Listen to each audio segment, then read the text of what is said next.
Bom dia, pessoal. Meu nome é Cristiana Fernandes e estarei com vocês agora, né, para dar continuidade nos trabalhos das disciplinas de ciência e artes.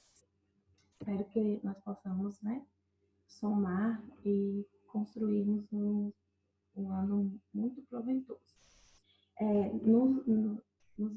Nas aulas anteriores, vocês estão falando, né, viram falar do reino Plantae, né? E essa diversidade que é esse reino. Então, vocês puderam conhecer as briófitas, as pteridófitas, as gimnospermas e angiospermas.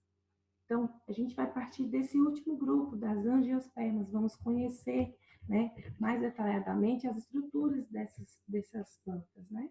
Então, nós vamos começar trabalhando sobre a estrutura vegetal, que são raiz, caule e folhas. Então, pessoal, a raiz é responsável pela fixação do vegetal e pela absorção de água e sais minerais. Então, é através desse órgão, né, da planta, que elas vão poder fixar a sua estrutura e vão também conseguir se nutrir. Então, nós temos aqui uma estrutura básica, né, dessa raiz, mostrando a coifa, que é chamada de zona meristemática. Logo em seguida, nós temos a zona de alongamento, a zona pelífera e a zona suberosa, que é a zona onde vai promover as ramificações dessa raiz. Então, a coifa é a região da ponta da raiz que se assemelha a uma espécie de capuz, né? Vocês prestaram atenção no slide anterior? Cuja principal função, pessoal, dessa estruturazinha aí é proteção das células do meristema. Lembra que eu falei lá atrás que é a zona meristemática.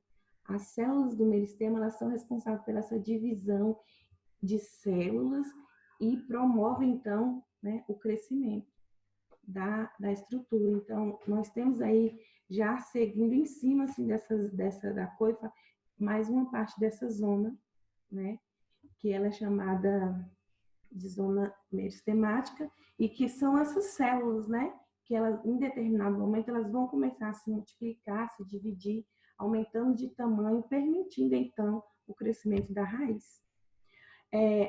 Temos, então, a parte, né, já seguida em cima, que é a zona meristemática. Fazem essas três partezinhas aqui, ó, fazem parte a coifa, a parte do zona de alongamento e a parte do meristemática faz parte dessa zona, como se fosse três zonas lá naquele outro slide, vocês viram.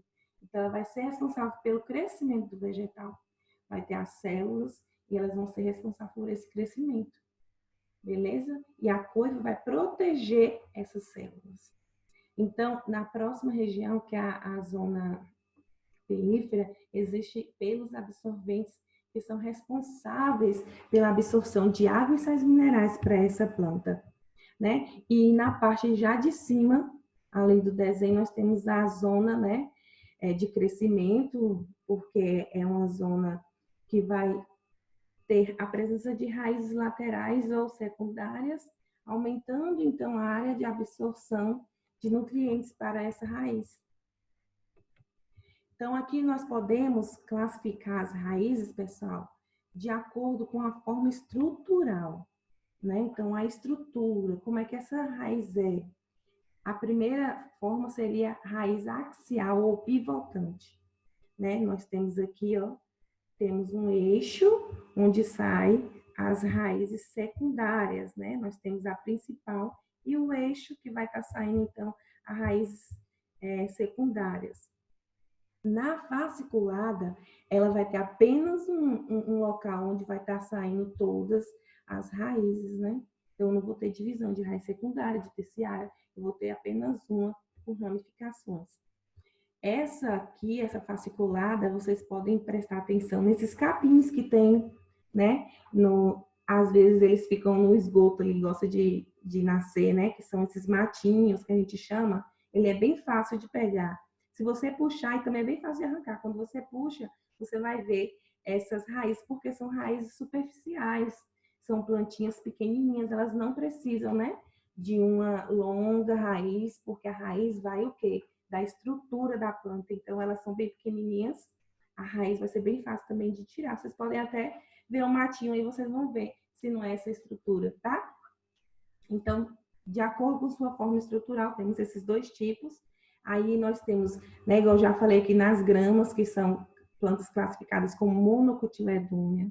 São plantas que elas apresentam um só cotilédon ou nenhum, né? E as eucotiledôneas, que apresentam dois cotilédons, que são as reservas nutritivas daquela semente, né? Então, até ela conseguir nascer as suas raízes, ela tem ali uma reserva nutricional para ela poder se manter, né?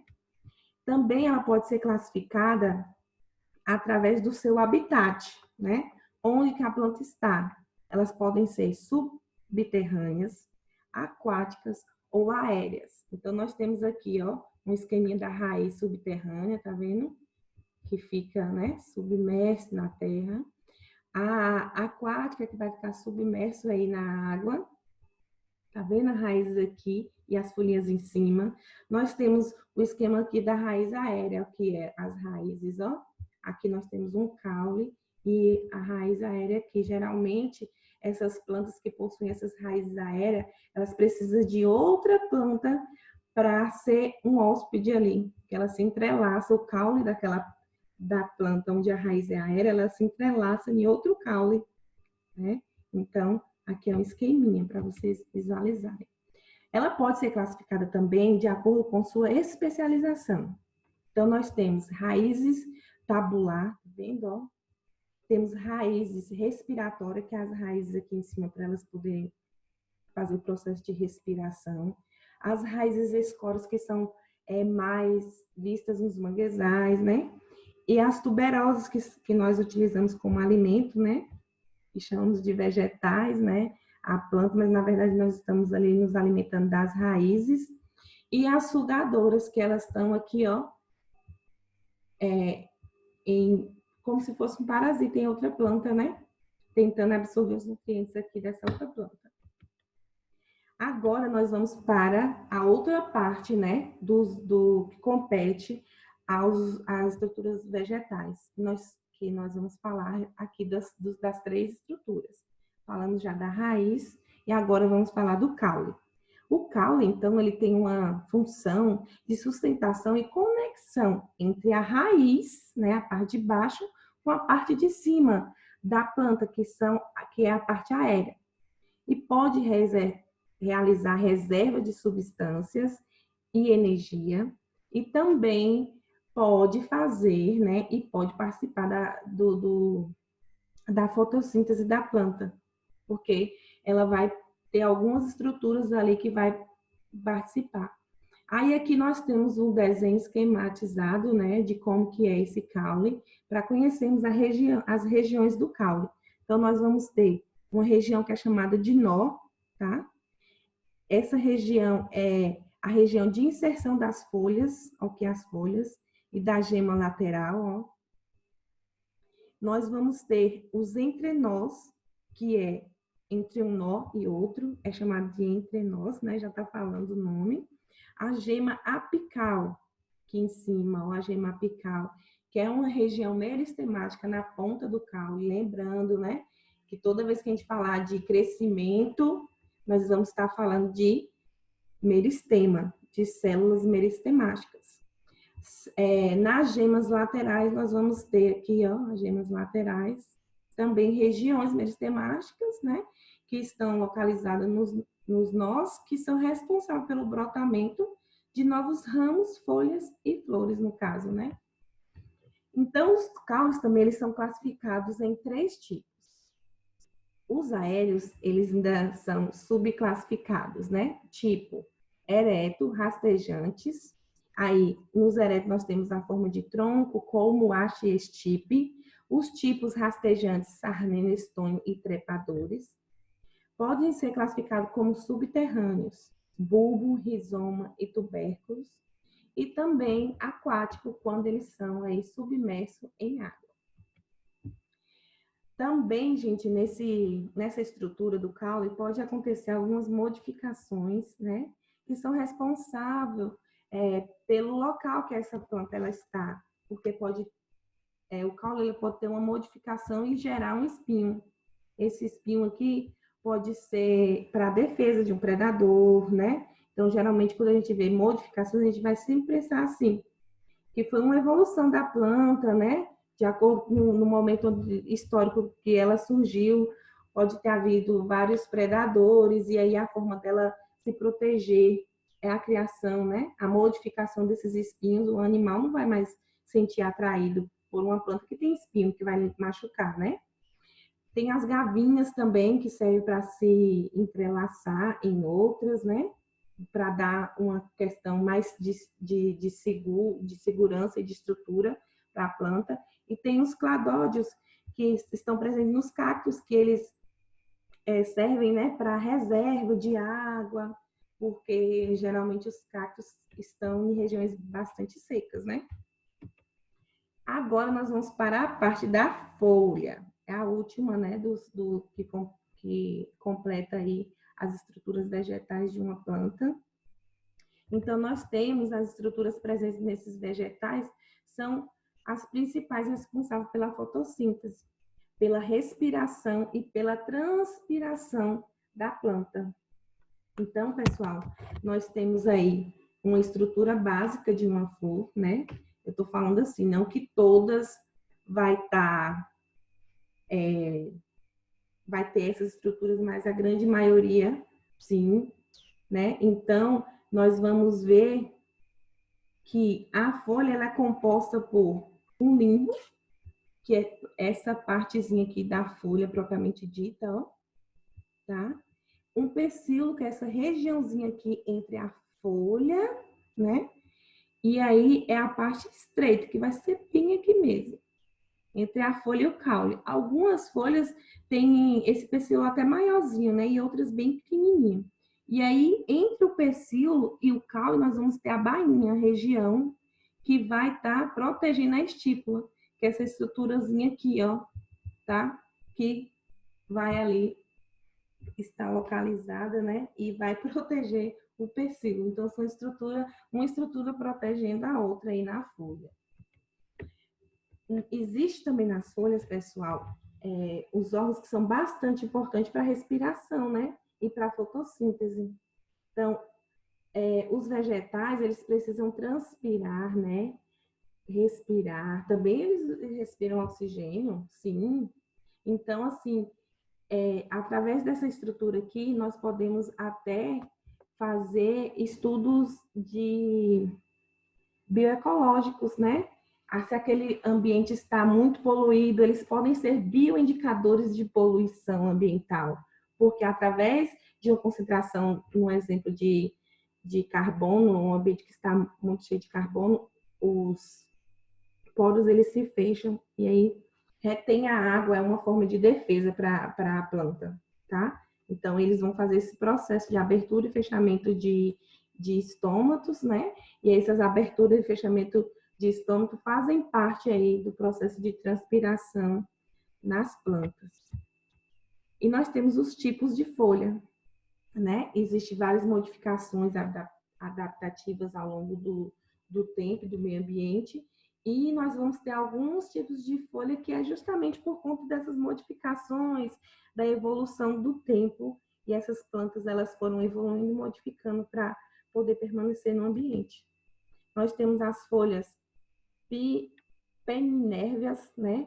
Estão presentes nas dicotiledôneas. Elas possuem, então, uma nervura ramificada, ó, tá vendo?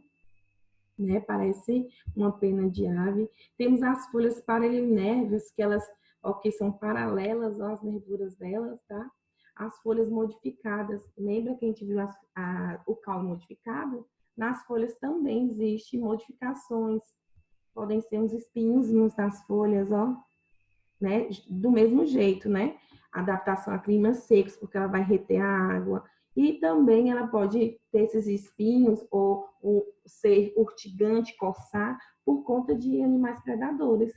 Aí nós temos também os espinhos nas folhas de cactos, né? que vai proteger ali.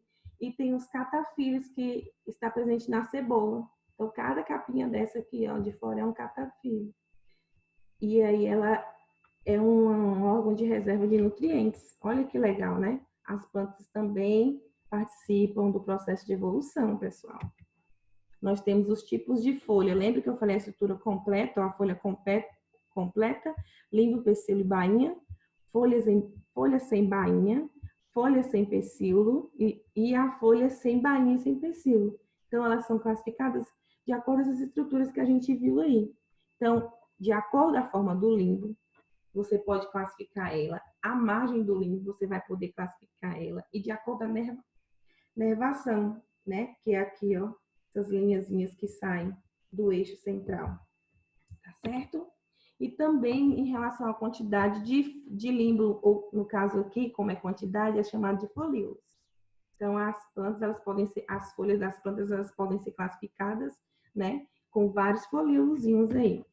E nós temos, então, as folhas simples e as compostas. E aqui a classificação para cada uma delas, de acordo com sua forma, tá vendo, pessoal? E aqui de acordo, né, com a quantidade de folíolo. Então, eu quero que vocês façam uma atividadezinha, né, do livro, nessas páginas aqui, 173, 176, 179, 180 a 181. Na página 180, pessoal, tem uma coisa bem legal que eu quero que vocês façam em casa mesmo. Vocês vão pegar uma folha de ofício e vão aí no quintal de casa ver se tem alguma folha, na pracinha perto de casa. Não precisa ir muito longe, não. É ótimo se tiver no quintal. Ah, não tem na minha casa, tem da avó? Você está podendo ir lá ou você só está ficando em casa, né? Então, vocês vão ver. Se não tem, a professora não tem nenhuma, faça um desenho, procura na internet. Então, eu quero que vocês procuram aí uns 6 tipos de folhas diferentes, cola assim na folha de ofício, coloca qual é o nome dela, é uma folha simples, é uma folha composta, é ovolada, como que é essa folha? Beleza? Então, espero vocês, até a próxima, fique com Deus, estou aqui, qualquer coisa é só chamar, tá, pessoal? Beijinho.